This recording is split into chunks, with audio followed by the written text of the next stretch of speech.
दोस्तों हमारे चैनल दर्पण ज्ञान सागर में आप सभी का स्वागत है। तो सभी भाइयों को जय श्री राधे जय श्री कृष्णा। तो दोस्तों आज की कहानी है एक हिरनी की शिवरात्रि एवं होली। तो वीडियो शुरू करने से पहले मेरा आप सभी से अनुरोध है, यदि आपने अभी तक हमारा चैनल सब्सक्राइब नहीं किया है तो प्लीज़ आप हमारे चैनल को अभी सब्सक्राइब अवश्य कर लें, क्योंकि आपका एक सब्सक्राइब हमारे लिए बहुत ही महत्व रखता है। देखिए दोस्तों, ये कहानी बहुत ही ज्ञानवर्धक है। जो भी इस कहानी को पूरा ध्यान से सुनता है उसके बच्चों पर आने वाली हर विपदा टल जाती है।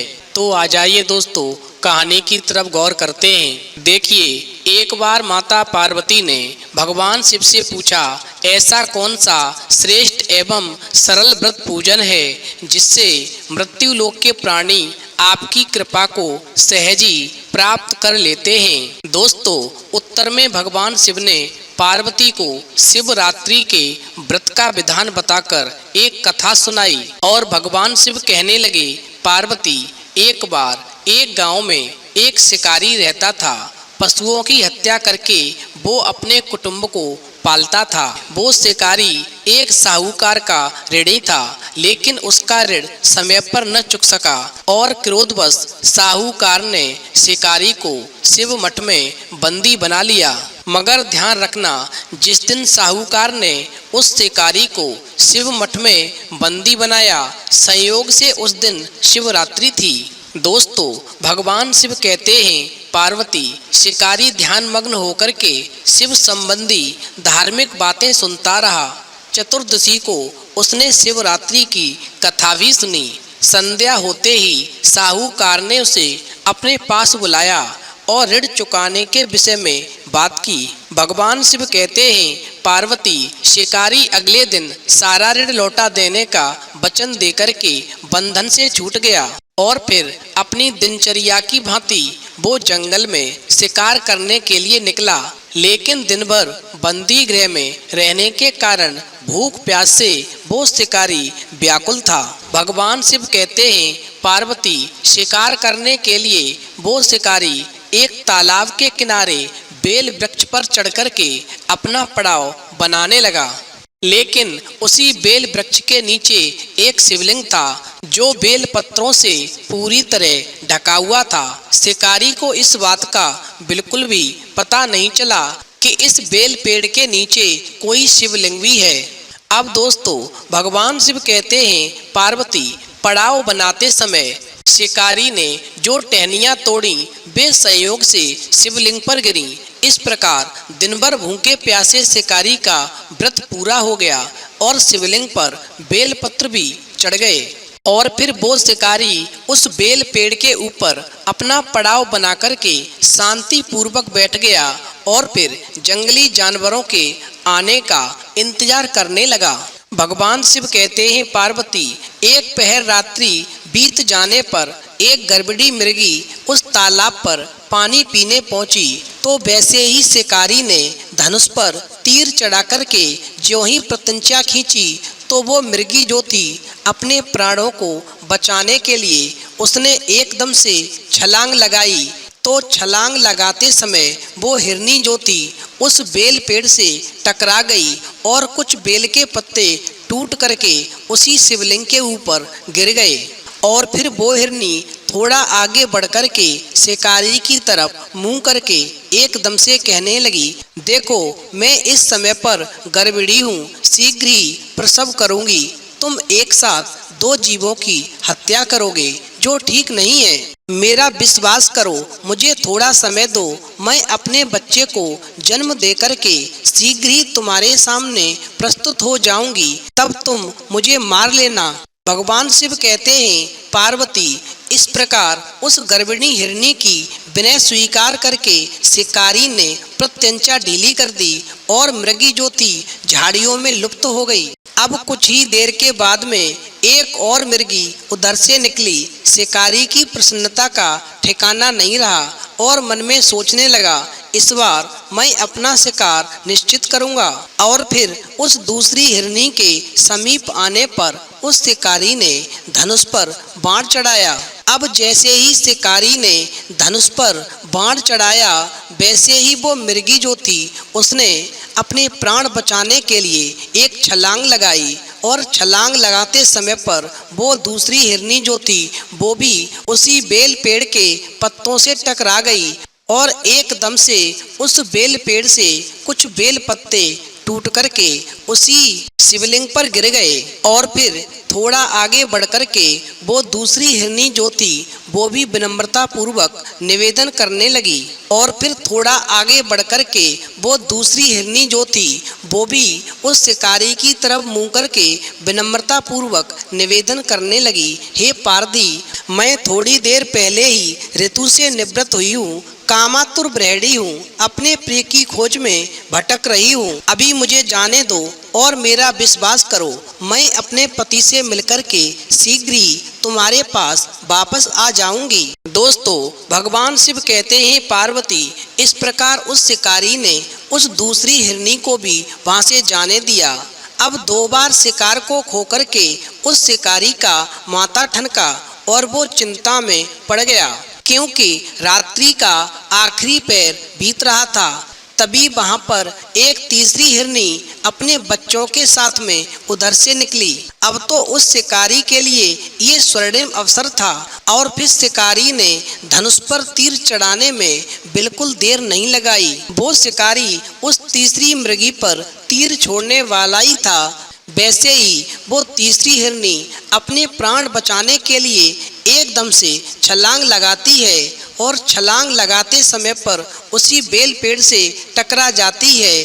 तो टकराते समय पर कुछ बेल पेड़ से पत्ते टूट करके शिवलिंग के ऊपर गिर जाते हैं। अब वो तीसरी मृगी भी उस शिकारी की तरफ मुंह करके और विनय पूर्वक कहती है, हे पारदी, यदि आप मेरा शिकार करना चाहते हैं तो अवश्य कर लेना, लेकिन मुझे थोड़ा सा समय दे दो, मैं इन बच्चों को पिता के हवाले करके आपके पास में पुनः लौट आऊंगी, फिर आप मुझे निश्चित मार देना। भगवान शिव कहते हैं पार्वती, इस प्रकार शिकारी जो था एकदम से हंसा और बोला, सामने आए शिकार को छोड़ दूं, मैं ऐसा मूर्ख नहीं, इससे पहले मैं 2 बार अपना शिकार खो चुका हूँ। मैं तुम्हें और तुम्हारे बच्चों को यदि नहीं मारूंगा तो मेरे बच्चे भूख प्यास से तड़फ रहे होंगे। भगवान शिव कहते हैं पार्वती, जब शिकारी ने ये बात कही कि तुम्हें मारकर ही मेरे बच्चों का पेट भरता है, मेरे बच्चे भूख प्यास से तड़फ रहे होंगे, तो उत्तर में उस तीसरी हिरनी ने एकदम से कहा, हे पारदी, जैसे तुम्हें अपने बच्चों की ममता सता रही है, ठीक वैसे ही मुझे भी अपने बच्चों की ममता सता रही है, इसलिए सिर्फ बच्चों के नाम पर मैं थोड़ी देर के लिए जीवन दान मांग रही हूँ। हे पारदी, मेरा विश्वास कर, मैं इन बच्चों को इनके पिता के पास छोड़ कर के तुरंत ही लौटने की प्रतिज्ञा करती हूँ।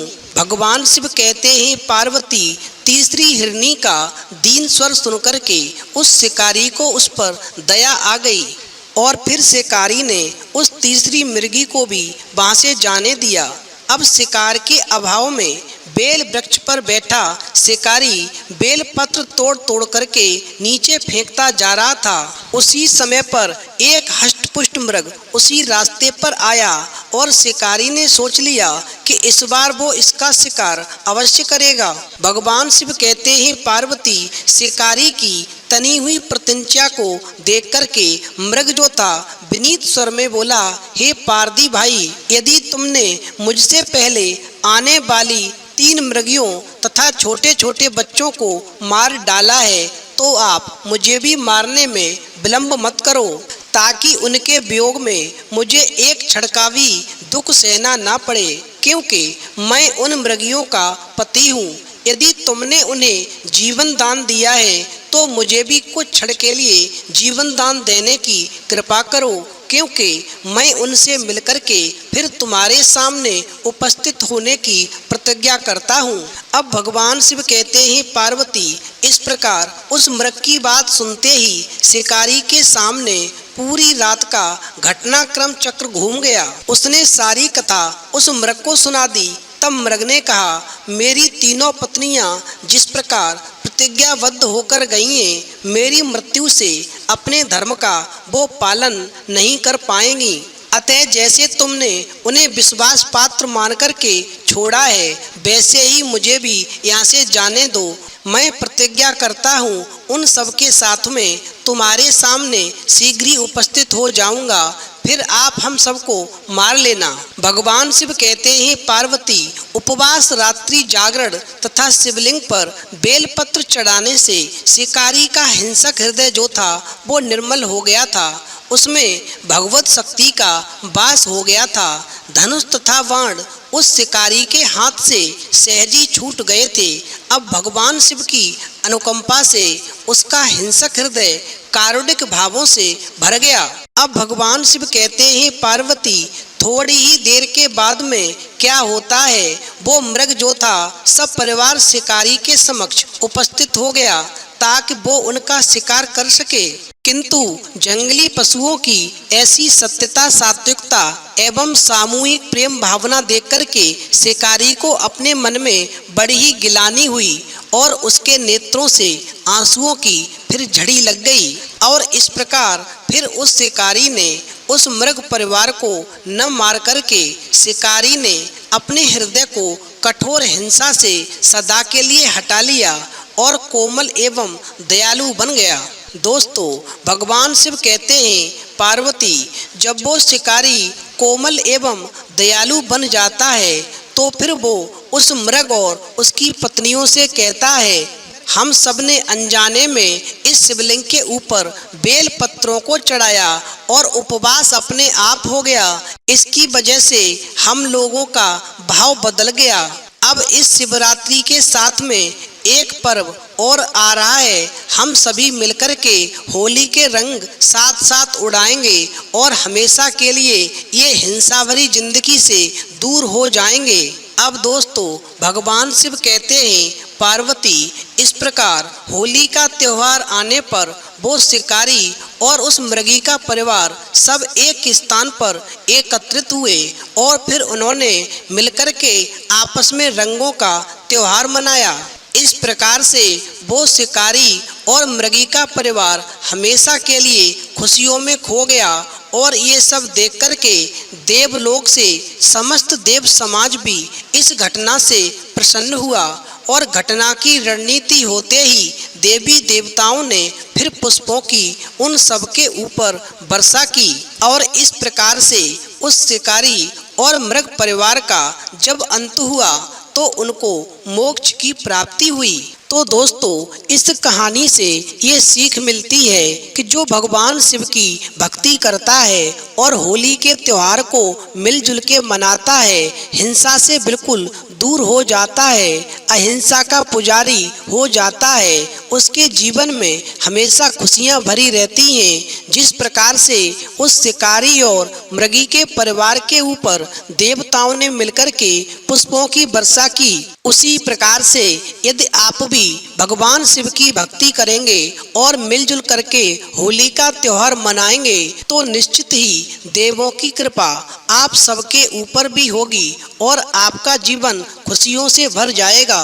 तो दोस्तों, यदि आपको ये कहानी पसंद आई हो तो प्लीज आप हमारे चैनल को अभी सब्सक्राइब अवश्य करें, क्योंकि आपका एक सब्सक्राइब हमारे लिए बहुत ही महत्व रखता है। तो दोस्तों, इस वीडियो में इतना ही, फिर मिलेंगे एक नई वीडियो में नए प्रसंग के साथ। तब तक के लिए जय श्री राधे, जय श्री कृष्णा।